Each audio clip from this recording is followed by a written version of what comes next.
வணக்கம். Welcome to கதை திரட்டு audio books. இந்த வீடியோவில் நம்ம என்ன கதை கேட்க போகிறோம்னா வண்டி சிறுகதை. நம்ம சேனலை இது வரைக்கும் சப்ஸ்கிரைப் பண்ணாதவங்க சப்ஸ்கிரைப் பண்ணுங்க. பக்கத்தில் இருக்கிற பெல் ஐகானை கிளிக் பண்ணி ஆல்ங்கிற ஆப்ஷனை ப்ரெஸ் பண்ணுங்க. ஸோ தட் நான் போடுற கதைகளை உடனுக்குடனே நீங்கள் கேட்கலாம். வாங்க கதைக்குள்ளே போகலாம். ஓரமாய் வண்டியை நிறுத்திவிட்டு இறங்கிய கிழவனை சுற்றியிருந்த டெம்போக்காரர்கள் வினோதமாய் பார்த்தார்கள். கிழவனையும் குதிரை வண்டியையும் வளைத்து கொண்டு அவர்கள் கேட்ட கேள்விகள் கலவரமூட்டுவதாயிருந்தன. வாய் தவறி ஏதாவது தப்பாக சொல்லிவிடுவோமோ என்று பயந்து பயந்து கவனமுடன் பதில்கள் சொன்னான். கிழவனுக்கு உடம்பு நடுங்கியது. ஜில் என்ற முகத்தில் தண்ணீர் தெளித்த மாதிரி சமுத்திர காற்று. குளிர் தாங்க முடியவில்லை. டெம்போக்காரர்களின் விஷமமான கேள்விகளையும் தாங்க இயலவில்லை.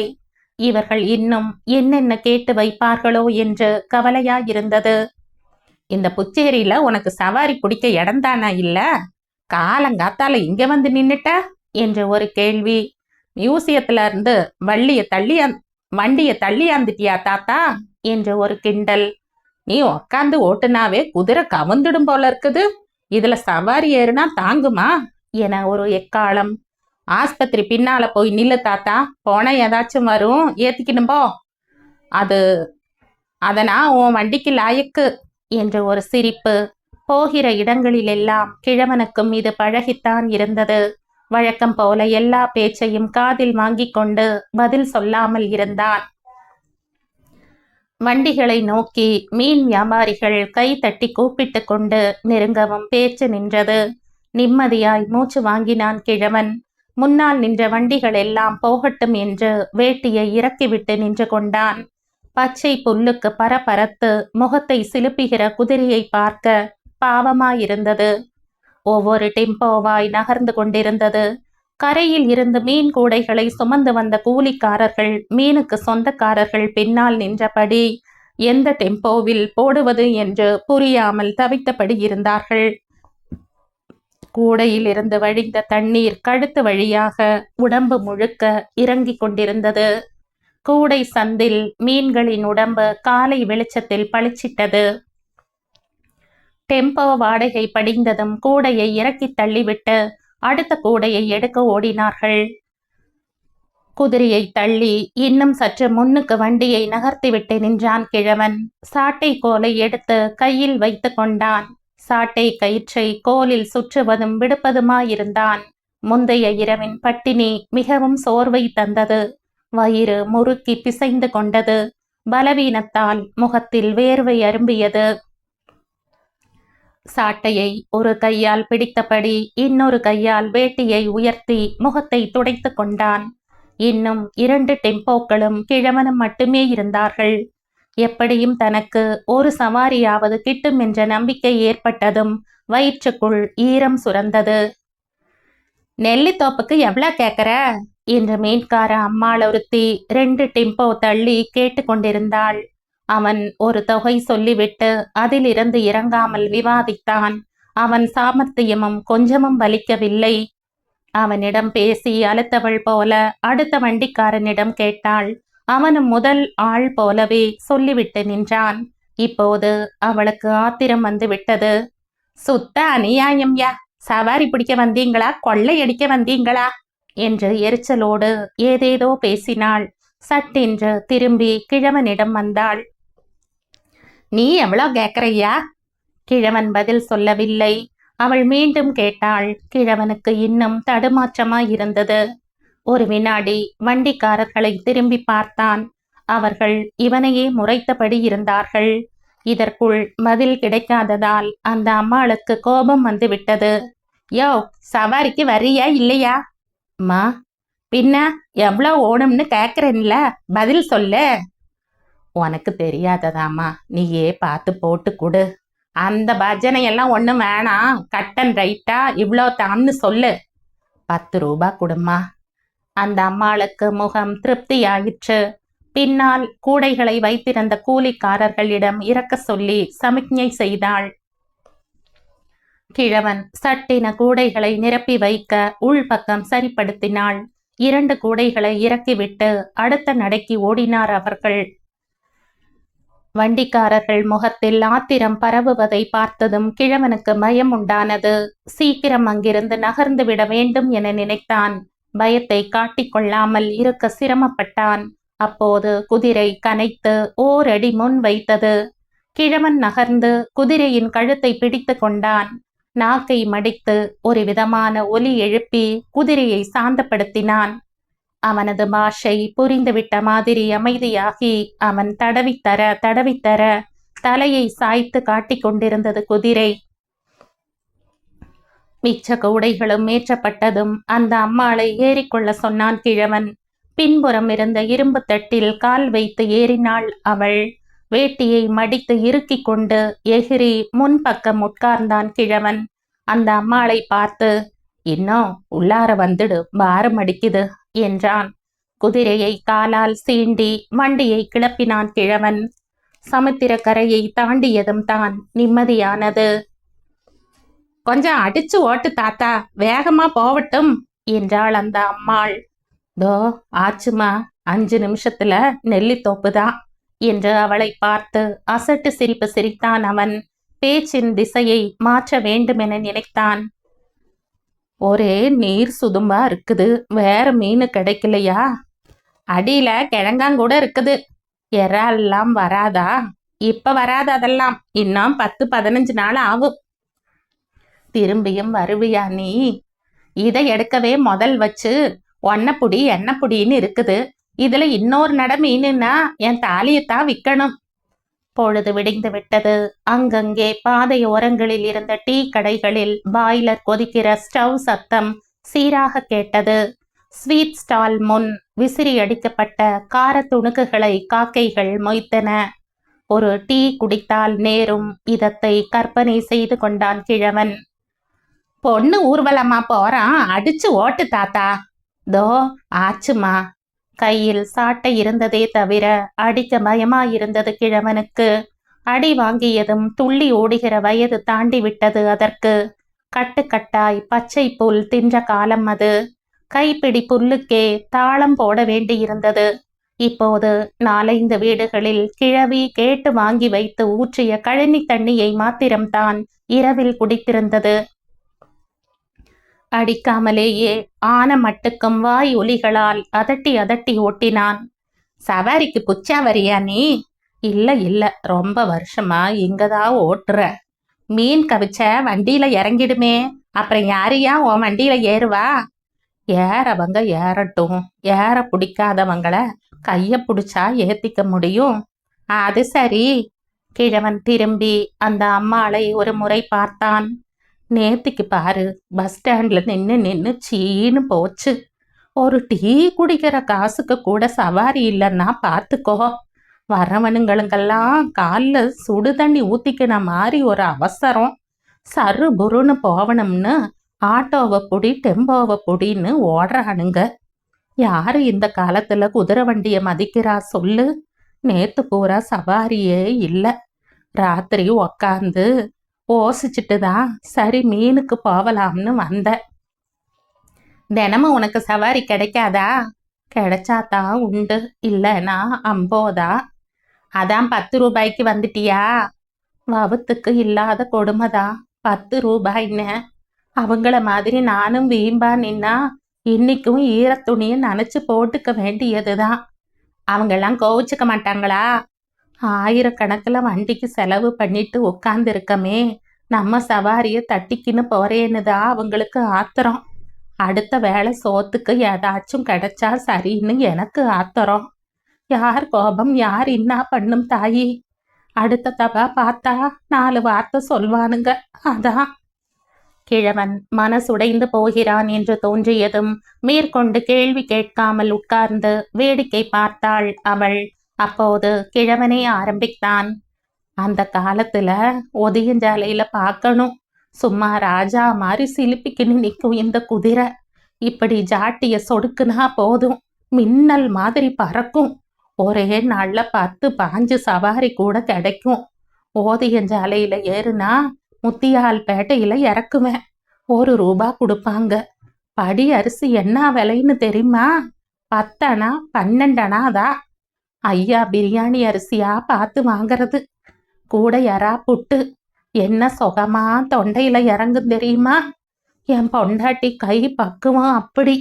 அவளுக்கும் கொஞ்சமா செலவு பண்ண. அவ ஆசைப்பட்ட விஷயம் அடுத்த நிமிஷத்துல அவ கையில இருக்கும். அவ்வளோ பணம் கிடைக்குமா? ஆ, குதிரைக்கு கொள்ளியின்னா புல்லியின்னா அப்படி ஒரு செய் நேர்த்தி அந்த காலத்துல. இப்ப கொடுக்கற தீனியிலெல்லாம் தீனியே சேர்த்தி இல்ல. அப்ப துண்ண பலத்துலதான் இன்னும் ஓடுதுன்னு வச்சுக்கையேன். அது சரி. வண்டி அண்ணா சிலையை தாண்டி நியூ டவுன் டாக்கீஸ் நெருங்கிக் கொண்டிருந்தது. வண்டி வேகம் வெகுவாய் குறைந்து விட்டது. முன்னால் நடந்து கொண்டிருந்த ஜனங்கள் வேகமாய் தாண்டி விட்டு பின்னால் வண்டியையும் கிழவனையும் பார்த்து சிரித்தார்கள். கிழவனுக்கு அவமானமாய் இருந்தது. முதுகிலேயே 2 தட்டு தட்டி அதட்டினான் கிழவன்.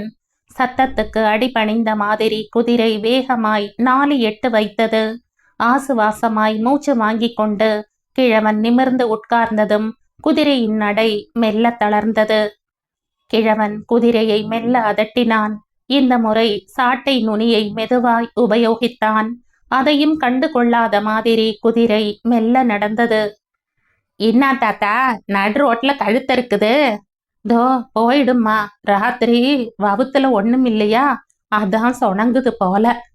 நீதா தோன்று சொல்ற, அது நவந்த பாட்டையே காணோம். நியூ டவுன் டாக்கீஸ்க்கு இம்மா நேரம் ஆயிடுச்சு. இது போற போக்க பார்த்தா மத்தியானம் தான் போகும் போல. தோ ஆச்சுமா. கூட 5 ரூபாய் போனா போகுதுன்னு அவனுங்க வண்டியிலேயே போயிருக்கலாம் போல. நல்லா மாட்டிக்கின்னு முழிக்கிறேன். காலையே பாரமே போச்சு உன்னால. காலை வியாபாரமே போச்சு உன்னால. கிழவன் இதற்கு பதில் சொல்லவில்லை. சட்டென்று கீழே இறங்கி குதிரையின் கழுத்தில் கையை கொடுத்து தட்டினான். சிறு ஓட்டமாய் குதிரை ஓடியது. வண்டியில் ஏறாமல் கூடவே கிழவனும் ஓடினான். சாலையின் 2 பக்கங்களிலும் போன ஆண்கள் திரும்பி பார்த்தார்கள். எந்த நிமிஷத்திலும் நிதானம் இழக்காமல் பொறுமையாயிருந்தான் கிழவன். கொஞ்ச தூரம் சென்றதும் குதிரை நின்றது. கிழவன் அதன் பிடரியையும் முதுகையும் மாறி மாறி அசைத்து பார்த்தான். இம்முறை அவன் முயற்சிகள் எதுவும் பலிக்கவில்லை. மூச்சு வாங்கியபடி நின்றிருந்தது குதிரை. பின் கம்பியை விலக்கிக் கொண்டு அந்த அம்மாள் நொந்து கொண்டே இறங்கினாள். ஒரு அவசரத்துக்கு இந்த மாதிரி செய்யுதே உன் குதிரை, புத்தி இல்லாம வந்து மாட்டிக்கின. இதற்குள் குதிரை ஆசுவாசப்படுத்தி கொண்ட மாதிரி மெல்ல ஓடியது. கிழவனும் கூடவே ஓட ஆரம்பித்தான். ஓடிக்கொண்டே ஏறிக்கோ ஏறிக்கோ என்று அந்த அம்மாளை பார்த்து சொன்னான். நான் ஏறிக்கிறது இருக்கட்டும், முதல்ல நெல் தோப்பு சேர வழிய பாரு என்று சொன்னபடி பின் தொடர்ந்தாள் அவள். நிதானமாய் ஊர்ந்து கொண்டிருந்த பஸ்களிலிருந்து பிரயாணிகள் ஜன்னல் வழியாய் இவர்களை பார்த்தார்கள். அவர்கள் முகங்களில் அப்பட்டமாய் பரிகாசம் தெரிந்தது. கொஞ்ச தூரம் ஓடி நின்று விட்டது குதிரை. என்னென்னமோ செய்து பார்த்தும் கிளம்பிய பாடில்லை. கிழவனுக்கு ஆத்திரம் வந்தது. குதிரையை அடிப்பதை தன்னையே அடித்துக் கொள்வது போல நினைத்து கொண்டான். வருத்தமாயிருந்தது. மீன்கார அம்மாளுக்கு கோபம் தலைக்கு மேலே ஏறி இருந்தது. திட்ட ஆரம்பித்தாள். வேற ஏதாச்சும் வண்டி அமர்த்தி மீன் கூடைகளை அனுப்பி விடலாமா என்று யோசித்தான் கிழவன். பாதி தூரத்துக்கு மேல் வந்து சவாரியை இழக்கவும் மனசில்லை. ஒவ்வொரு கூடையாய் தலையில் சுமந்து கொண்டு போய் இறக்கிவிட்டு வரலாமா என்று யோசித்தான். இதற்கே இத்தனை நாழியாகிவிட்டது என கூச்சல் போடுபவள் 4 கூடைகளையும் தனித்தனியாய் சுமந்து கொண்டு போக ஆகும் கால விரயத்தை சகித்து கொள்வாளோ என்று சந்தேகமாயிருந்தது. உடல் துவண்டு தவிக்கும் குதிரையை பார்க்கும்போது வருத்தமும் பெருகியது. திடுமென ஒரு முடிவுக்கு வந்து வண்டியை ஒரு கம்பத்தில் முட்டு கொடுத்துவிட்டு நுகத்திலிருந்து குதிரையை விடுவித்தான். விடுதலை உணர்வோடு குதிரை இந்த பக்கமும் அந்த பக்கமும் தலையை அசைத்து கொண்டது. விபரீதமாய் உணர்ந்தவள் போல, என்ன செய்யற தாத்தா என்று பதட்டப்பட்டாள் மீன்கார அம்மாள். உனக்கு நேரம் ஆயிடுச்சு, குதிரையும் சண்டி பிடிக்குது, எதுக்கு வம்பு? நானே இழுத்தார நெல்லு தோப்பு வரைக்கும். முடியுமா தாத்தா உன்னால? நெல்லு தோப்புல சேர்க்கறது ஏன் பொறுப்பு. நீ ஏறி உட்காரு. வேணாம் குடு தாத்தா, நான் வேற வண்டிய பாக்குறேன். உனக்கு ஆனதை கொடுத்துடுறேன். அதெல்லாம் வேணாமா, பத்திரமா நான் சேர்க்கிறேன். உக்காரு. உக்காரதெல்லாம் வேணாம், முதல்ல போய் சேரு. குதிரையை கம்பத்தில் கட்டிவிட்டு வண்டியை இழுத்தபடி நடந்தான் கிழவன். பின்னால் கம்பியை பிடித்தபடி நடந்தாள் அந்த அம்மாள். போக்குவரத்து அதிகமாகிவிட்டிருந்தது. ஆண்கள் குறுக்கும் நெடுக்குமாய் ஓடிக்கொண்டிருந்தார்கள். மார்பெலும்பு வலித்தது கிழவனுக்கு. எந்த நிமிஷமும் விழுந்து விடுவோமோ என்றிருந்தது. எல்லா வேதனைகளையும் சகித்து கொண்டு ஓடினான். வயிற்று பசி இப்போது அதிகரித்து கவ்வுவதை தடுக்க முடியவில்லை. நெல்லித்தோப்பு மார்க்கெட் வந்ததும் வண்டியை பாலத்துக்கு அண்ட கொடுத்துவிட்டு கூடைகளை இறக்கினான். கடை அடையாளம் சொல்ல அந்த அம்மாள் முன்னால் நடந்தாள். 4 கூடைகளையும் இறக்கி எடுத்து கொண்டு போய் வைத்ததும் அந்த அம்மாள் 10 ரூபாய் கொடுத்தாள். கும்பிட்டு விட்டு கிழவன் மார்க்கெட்டை விட்டு வெளியே வந்தான். மூச்சு வாங்கியது. பாலத்து கட்டையில் சிறிது நேரம் உட்கார்ந்து விட்டு இளைப்பாறினான். வேட்டியை மடித்து தூக்கி முகத்தை அழுந்த துடைத்தான். வண்டி சக்கரத்தையும் பாதையும் மாறி மாறி கொஞ்ச நேரம் பார்த்து கொண்டிருந்தான். மார்க்கெட்டை ஒட்டி ஒரு சின்ன ஹோட்டல் இருந்தது. வெளியே போட்டிருந்த பெஞ்சில் போய் உட்கார்ந்தான். முதலில் டீ மட்டும் குடிக்கலாம் என்றிருந்தது. அப்புறம் மனசை மாற்றிக்கொண்டு 4 இட்லிகள் சாப்பிட்டான். வயிறு நனைந்ததும் கண்ணில் வெளிச்சம் ஏறியது. தோளில் ஒரு புது தெம்பு சேர்ந்தது. 10 ரூபாய் கொடுத்து மீதி சில்லறையுடன் வந்து இன்னொரு பெட்டிக்கடையில் பீடி கட்டும் வத்தி பெட்டியும் வாங்கினான். உட்கார்ந்து மெல்ல ஒரு பீடியை பற்ற வைத்து இழுத்தான். ஏதேதோ எண்ணங்கள் மனசில் புகை மாதிரி கிளம்பி கலைந்தன. வெற்று வண்டியை எடுத்து கொண்டு திரும்பி நடந்தான். சாலைகள் குண்டும் குழியுமாயிருந்தது. ஒரு நடை சிரமம் பார்க்காமல் வீட்டுக்கு போய் கிழவியிடம் 5 ரூபாய் தந்துவிட்டு வர வேண்டும் என நினைத்தான். மிச்ச காசில் போகும்போதே கிடைத்த வரைக்கும் புல் கட்டு ஒன்று வாங்கி கொண்டு போய் போன கையோடு வீட்டில் குதிரைக்கு தர வேண்டும் என்றும் கணக்கு போட்டான். வெறும் கழனி தண்ணியையே குடித்த குதிரைக்கு இன்று புல்லை கண்டதும் உண்டாக போகும் அவசரத்தையும் ஆவலையும் நினைத்ததும் சிரிப்பு வந்தது. குதிரையை கட்டிய கம்பம் நெருங்கியது. கம்பத்தை சுற்றி இருந்த கும்பலை கண்டதும் எரிச்சலானது. கிண்டலும் சில்மிஷமும் வர வர எல்லை மீறி போவதையும் தடுக்க இயலாத அளவுக்கு தனது இயலாமை கூடி போவதையும் நினைத்து வெறுப்பு கொண்டான்.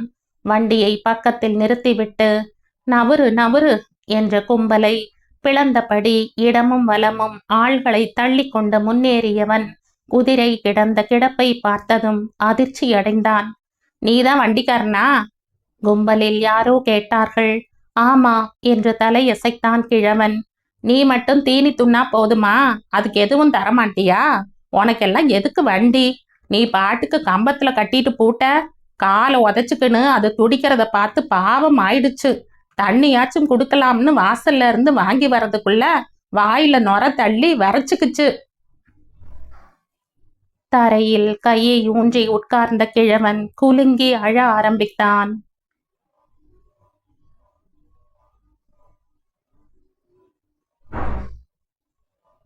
மன ஓசை இதழில் 1992ஆம் ஆண்டு வெளிவந்த சிறுகதை இது. இந்த கதை உங்களுக்கு பிடிச்சிருந்தா லைக் பண்ணுங்க, ஷேர் பண்ணுங்க, சப்ஸ்கிரைப் பண்ணுங்க. மற்றும் ஒரு இன்ட்ரெஸ்டிங்கான கதையோட அடுத்த வீடியோல சந்திப்போம். பாய். தேங்க்யூ.